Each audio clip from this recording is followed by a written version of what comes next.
Thank you, That sounds good. Yeah, please. Can you all hear me okay? Yeah. Wonderful. Thank you. Thanks for having us here. And like Dr. Hannity said, we have some colleagues that will be passing back and forth. My name is Tim Hines. I'm the Executive Director of the University Economic Development Association. We're an association based in the United States, but we're an international association that is focused on university-based economic development. And I'd like to share a little bit about that with you before we introduce the colleagues. The UEDA, the University Economic Development Association, connects our members, which are higher education institutions, private sector businesses, and economic development organizations, to resources that facilitate economic growth within their communities. UEDA members represent those who are on the cutting edge of modern economic development. And as we all know, the 21st century economy has evolved into an entity that behaves much differently than its predecessors. Attracting and establishing industry into your region is no longer a reliable route to prosperity. We need to create it ourselves, which is why we're here today. So success in our modern economy is about innovation and entrepreneurship. It's about fostering talent in young people from preschool through life, to embolden them and to think creatively outside the box and traditional academic and professional requirements. And it's also about creating environments. Yes. Tim, I'm so sorry. Judy is joining us. Judy, he will running the session. Just we need to say hi for her. And Judy, Tim, and the groups will, Tim will be a representative for all. And then later they will make it an open discussion. The 4 team will backward and forward discussion. Just this is for your notification. Hi, Judy. Judy, we're running the session. Thank you very much, and my sincere apologies for the lag in time. Sorry about that. No problem, no problem. More than go ahead, Tim, and continue. Okay, thank you. So, in addition, economic development and what we focus on is thinking about new ways to retain that talent that I was speaking about, to really start the process all over again with the next generation. So never before has academia, the private sector, and economic development stakeholders been so reliant on one another to create opportunity. And our members, the University Economic Development Association members, work together to expand economic opportunity in their communities and regions by leveraging talent, innovation in place, and recognizing the interconnectedness of each of these elements. I'm going to get into that here briefly. So I mentioned about this 21st century being much different, and in working with institutions of higher education, our goal is to have them think increasingly more comprehensively about how economic development and engagement activities connect to each other in an institution's core mission. So for years, our sector, meaning those that are in higher education economic development, did not have a clear and consistent definition of what economic development and engagement meant. The definition differed depending upon the person, the institution, and the institution type. So whether it was a research institution, private college, community college, and therefore our partners at the Association of Public and Land Grant Universities, APLU, we launched a deep research project and a scan of economic development through all of higher education. And in doing so, we published this document, which you see on your screen, which is called the Foundations for Strategy and Practice. And this is really at the core of all that we do. This document provides first, a definition of what university economic development and engagement means. That definition's on the screen there. Second, it also provides a common set of principles for institutions to model economic development in their principles of practice, whether that's from a strategic standpoint or regular business operations.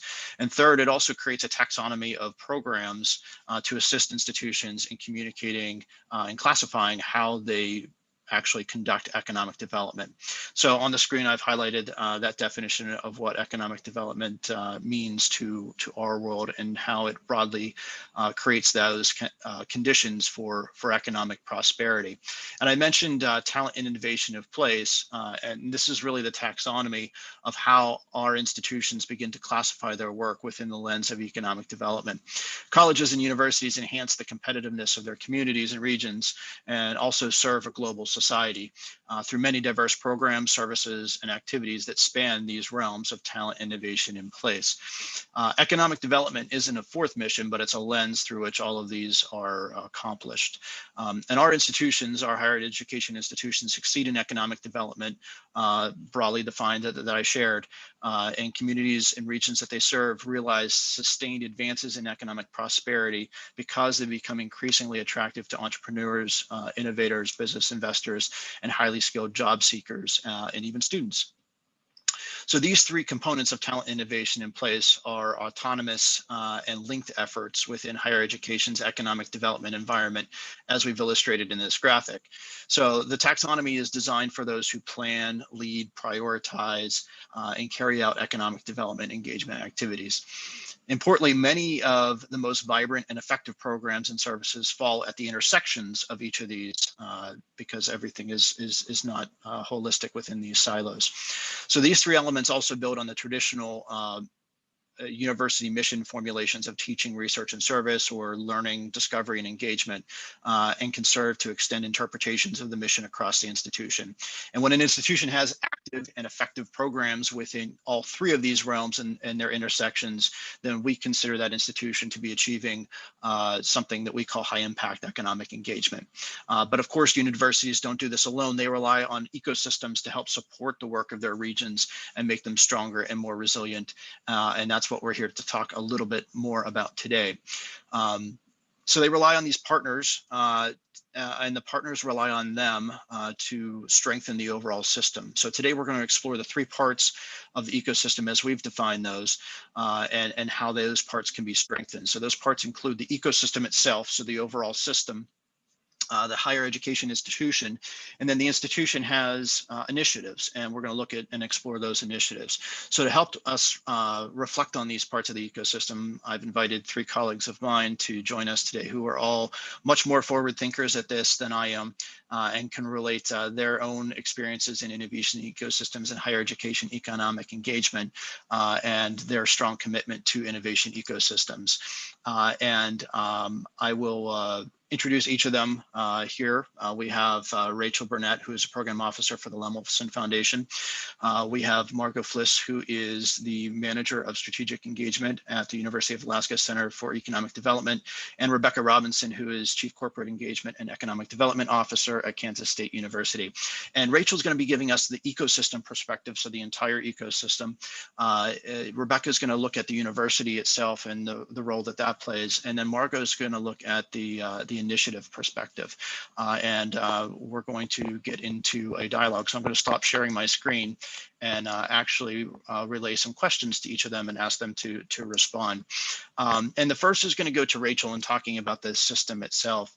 The Lemelson Foundation has really been forward thinking in its exploration of ecosystems and has created an ecosystem 2.0 framework over the past 2 years. Can you tell us a little bit about that work and what that's told you about ecosystem structures?